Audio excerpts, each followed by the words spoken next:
Hi, you know, I'm Dana Tong Pana. Tong Day, like, which style movie, na. So, last time, we had only had the, we had to do like once a week, the Shima, summertime, the had thought she was done, very busy, and they were, we did it to why they got out of the dinner. So, now we don't can it, at the bay or not, actually, your cost less. Mondo to money, had a good, there were cost, not healthy, but it cost a lot of money, na. So chúng ta cũng có thể nên thế cũng có pro này thì nó này cũng nó sẽ chỉ chỉ cost nhẹ đâu chơi everybody như nó tàu nè so nhưng mà cũng là mấy cái rau bây giờ frozen rau nè thì em mua ít cho frozen chicken breast như nó但是nó就是古原来不毛是呢 so 你没原来不毛的你来就nó但那就是你是他们有的考每路得啦头路得啦呢你没那不毛是这 is all I bought from Walmart. Okay, so bought chicken breast nó cost about li chua đoàn thế nào của chua sen giờ đã Walmart thế thì oppo rau thì nó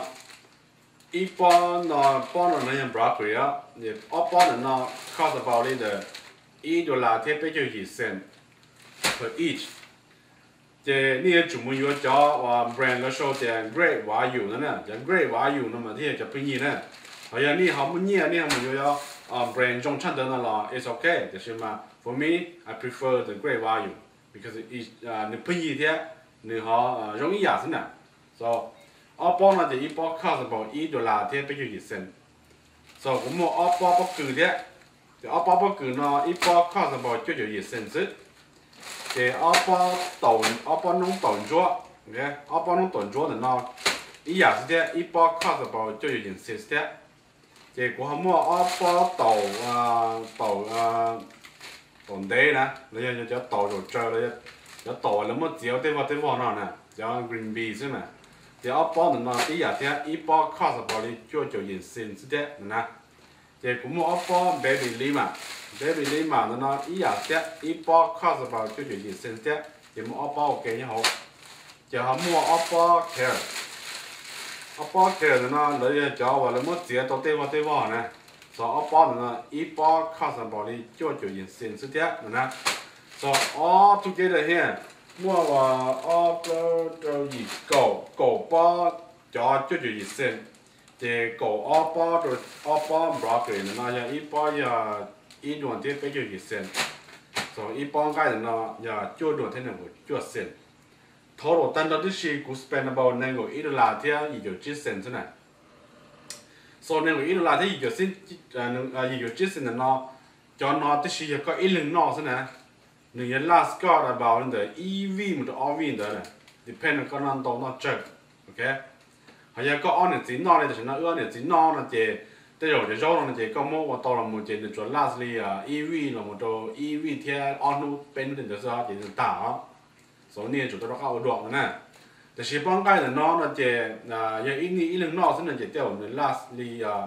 EV 到真的了 EV 呢，但是嘛，像你 all 零了呢，这掉我们只 lastly 的贴，所以 sometimes 呢都有了 all 包的呢，这 all 包呢，这你那刀呢，这大啊，就是你那针呢，就是大贴的呢。So 你那是这你只 cost 你呢，你做 cost 你能够 out 啦 ，the whole week without spend any money。อย่างนี้เขา啥弄了养的了，你们没有啊？所以อย่างนี้จะกูจะ stick for healthy 是这 that's all 能够 out 啦是这 the whole week or the whole week and a half， 就你 good to go。You don't have to buy anything else。So 头你扣的价那边，你扣这。cụ thể我对叫 photo 因为到cụ好 Facebook 了的，就是嘛，然后你就是到报那些木晒cụ好叫 video 好，那叫 photo 好呢 ，OK。所以同你可能这你做一个高，你做一点了，这你摸好嘅，你摸就当好问题啊。你们好，你能不包呢？你做好问题呢，你好问题嘛，你摸大绿大呢？同能包嘅是你到嘅后边绿大是这你有人到是。这你做到这里包着，你嘛你莫将 broccoli 呢做到干了，你怎么将 broccoli 呢装到就那就将 broccoli 就那么摸啊，这你有绿大呢，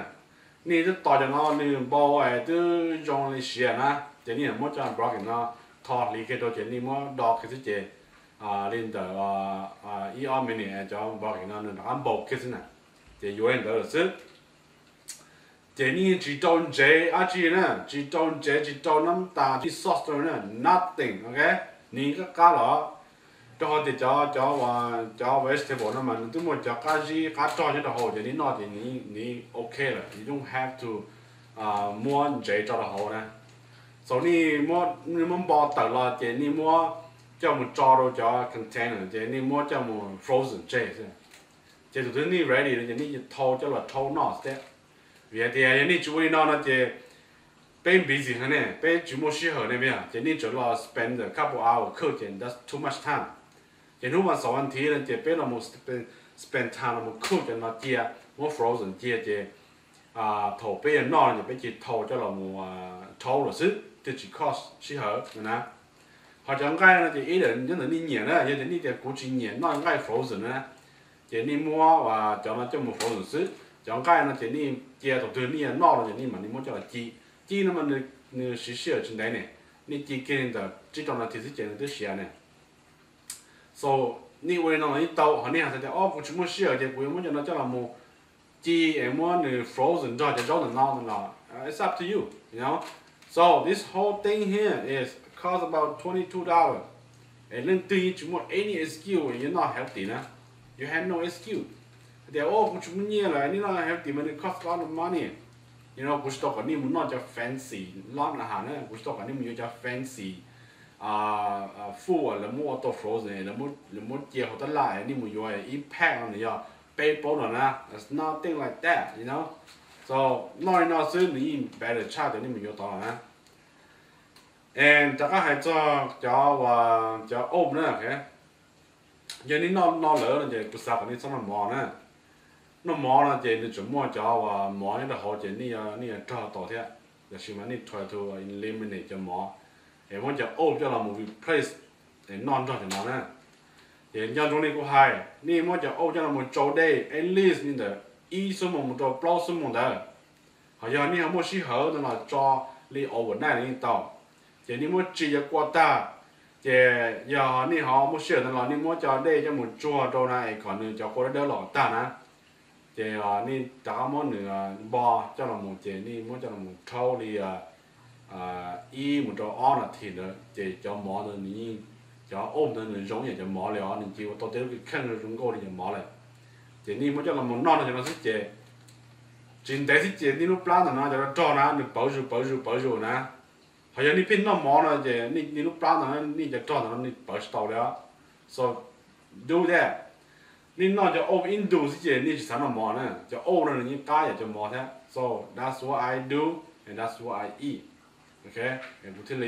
cụ thể là lose pound thế, cụ thể là chính gain pound gì nè,